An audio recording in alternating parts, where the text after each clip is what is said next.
মাননীয় প্রধানমন্ত্রীকে বলবো, আপনি এই যাবৎ অনেকগুলি পদক্ষেপ নিয়েছেন যেগুলি আমরা সমর্থন দিয়েছি। বিশেষ করে আপনার ভিজিট চায়না বা মালয়েশিয়া, এগুলি নিয়ে সংসদে আলোচনা হয়েছে, সর্বসম্মতিক্রমে আপনাকে সমর্থন দিয়েছে। কিন্তু ভারতীয় মিডিয়া কি বলছে যে ভারত আসে নাই। ভারত এটা হাসিনার তীর্থস্থান ছিল, আমাদের তীর্থস্থান না। আমাদের যেখানে প্রয়োজন হবে সেখানে আমরা যাব। দেশের প্রয়োজনে যেখানে যেতে হয় সরকার সেখানেই যাবে। মাননীয় প্রধানমন্ত্রীকে আমি অনেকগুলি কথা বলেছি, আগেও বলেছি, আজকেও বলে যেতে চাই, আপনি চতুর্দিকে শত্রু রেখে দেশ পরিচালনা করতে পারবেন না। আমরা হলাম আপনার প্রকাশ্য শত্রু, যা বলছি মাইকে বলছি, কিন্তু আপনার আশেপাশে যারা আছে তারা হলো অপ্রকাশ্য শত্রু। অনেকে আছে যারা বিদেশ থেকে টাকা পায়, বিদেশ থেকে তাদেরকে পরামর্শ দেওয়া হয় এবং আপনাকে বিপদগামী করে। আপনার প্রথম এবং প্রধান কাজ হচ্ছে বাংলাদেশে যারা বিদেশি গুপ্তচর আছে তাদেরকে বের করা। তাদের দ্বারা আপনি ক্ষতিগ্রস্ত হচ্ছেন, দেশ ক্ষতিগ্রস্ত হচ্ছে। এখানে যে সংস্কারের কথাগুলি হচ্ছে, আমার মনে হয় বেগম জিয়ার ছেলে হিসাবে, শহীদ রাষ্ট্রপতি জিয়ার ছেলে হিসাবে এটা উদ্যোগ নিয়ে আপনার করা উচিত। আপনি ইতিহাসের একজন নেতা হয়ে থাকেন, এটার আপনার ক্ষতি হওয়ার কিছু নাই। শুধু একটা জায়গায় আপনার অসুবিধা হতে পারে যে আপনি প্রধানমন্ত্রী থাকলে দলের প্রধান থাকতে পারবেন না। এটা ছাড়া আমি কোনো জায়গায় আর কোনো সমস্যা দেখি না। ওটা নিয়ে আপনি আলোচনা করেন 11 দলীয় জোটের সাথে। বাকিগুলি যত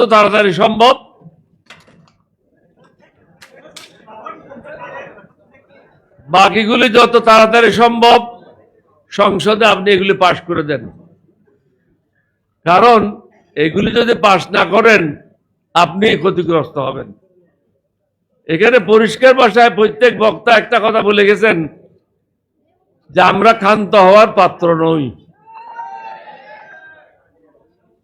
হয়তো আলাপ আলোচনার মাধ্যমে হবে, না হলে বল প্রয়োগের মাধ্যমে হবে।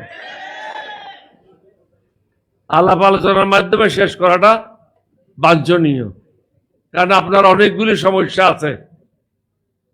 যেমন আপনার দেশের আইন শৃঙ্খলা ভালো না, কতগুলি ছিনতাই হয়েছে, কতগুলি মানুষ মারা গেছে, কতগুলি অবৈধ দখলদারি, কত জায়গায় চাঁদাবাজি হচ্ছে, এইগুলি নিয়ে আপনি ব্যস্ত আছেন।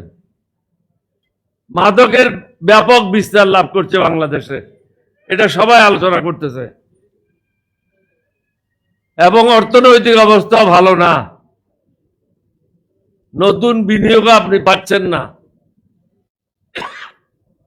এতগুলি জিনিস একসাথে আপনি আপনার এই কাঁচা প্লেয়ারকে দিয়ে খেলতে পারবেন না। যারা আপনার সাথে আছে তারা হলো ওই যে, আপনি যদি স্কুলের সাথে তুলনা করি, হেড ক্লার্ক হয়ে গেছে হেডমাস্টার, ডেপুটি সেক্রেটারি হয়ে গেছে মন্ত্রী। এখন যদি ডেপুটি সেক্রেটারি মন্ত্রী হয় তাহলে দেশের কি অবস্থা হবে বলেন? আপনি কিন্তু খুব ভালো অবস্থায় নাই। আপনাকে আমি এটাও পরামর্শ দিয়েছি, ঢাকার বাইরে আপনি রাত্রি যাপন করবেন না। কারণ চারিদিকে আপনি শত্রু দ্বারা পরিবেষ্টিত। 11 দল আপনার শত্রু না, 11 দল আপনার বন্ধু, যার কারণে প্রকাশ্যে আপনাকে পরামর্শ দিচ্ছে।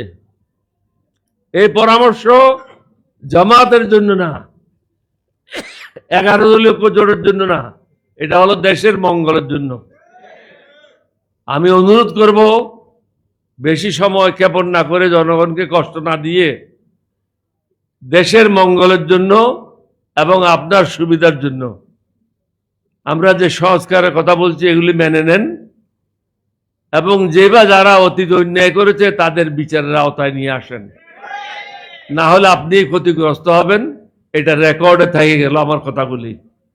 আমি কিন্তু শহীদ রাষ্ট্রপতি জিয়াউর রহমানকে বলে আসছিলাম 17 এপ্রিল 1981 সাল, ক্যালেন্ডার দেখেন, ফ্রাইডে 11:30 বঙ্গভবনে গিয়ে বলে আসছিলাম আপনাকে গুলি করে মারা হবে। উনি আমাকে জিজ্ঞাসা করেছিলেন কে মারবে, ওটা আমি জানি না, কিন্তু মারা হবে এটা ঠিক। সর্বশেষ ওনার সাথে আমার বৈঠক হয়েছিল 22 মে। তখনই আমি বলেছিলাম একটি কথা, আপনাকে হত্যা করার জন্য পরিকল্পনা হয়ে গেছে। এখন যে প্রধানমন্ত্রী আপনার বিরুদ্ধেও আপনি দেখছেন প্রত্যেক দিন ইউটিউবে কারা কারা আপনার বিরুদ্ধে ষড়যন্ত্র করছে। অনেকেই 2018 সালের নির্বাচনে হাসিনার কাছ থেকে টাকা নিয়েছে, তারা আপনার দলের লোক। এবং আপনি যদি জানতে চান আমার সাথে কথা বলেন, আমি বলে দেব কে কত কোটি টাকা নিয়েছে, কোন ভাষা থেকে নিয়েছে। সুতরাং যারা আগের স্বামীর সাথে বেইমানি করবে না, আপনি হলেন দ্বিতীয় স্বামী, তারা প্রথম স্বামীর সাথে বেইমানি করবে না। আপনাকে সতর্ক থাকতে হবে এবং আমরা যেটা চাই, পুরা জাতি যেটা চায়, সেটা আপনাকে অবশ্যই করতে হবে। এটা না করলে আমরা আপনাকে বল প্রয়োগ করে এটা করার জন্য ব্যবস্থা গ্রহণ করব। সুতরাং এখন এটা আপনার বলটা আপনার কোর্টেই, এটা আপনি কিভাবে করবেন এটা আপনার সিদ্ধান্ত নেন।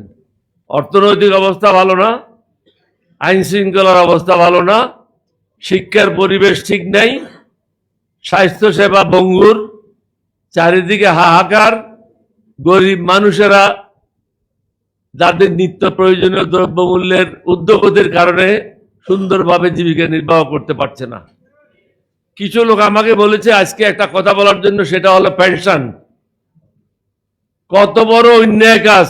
আপনি প্রধানমন্ত্রী হিসাবে গত 15 বছরে যে সমস্ত অফিসারদেরকে বের করে দেওয়া হয়েছে চাকরি থেকে অন্যায়ভাবে, তাদেরকে আপনি প্রমোশনও দিচ্ছেন, টাকাও দিচ্ছেন। কিন্তু একটা বিষয় আপনি দেখেন নাই, হাসিনার আমলে বা এর আগে যারা 100% পেনশন বিক্রি করে ঘরবাড়ি করেছে, আখের গুছাইছে, তাদেরকে পুনরায় 100% পেনশন দেওয়া হয়েছে। এটা চরম অন্যায়।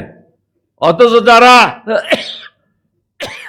50% বিক্রি করেছে তাদেরকে 100% দেওয়া হয় নাই। যারা 100% বিক্রি করেছে তাদেরকে 100% দেওয়া হয়েছে। যারা 50% বিক্রি করেছে তাদেরকে 50% দেওয়া হচ্ছে না। আমি অনুরোধ করব আপনি এই বিষয়টাও দেখেন, কারণ আমরা চাই মানবতার বাংলাদেশ, সুশাসনের বাংলাদেশ এবং সকলের জন্য একটা সুন্দর বাংলাদেশ। আপনাদের সবাইকে ধন্যবাদ। বাংলাদেশ জিন্দাবাদ। আসসালামু আলাইকুম ওয়া রাহমাতুল্লাহ।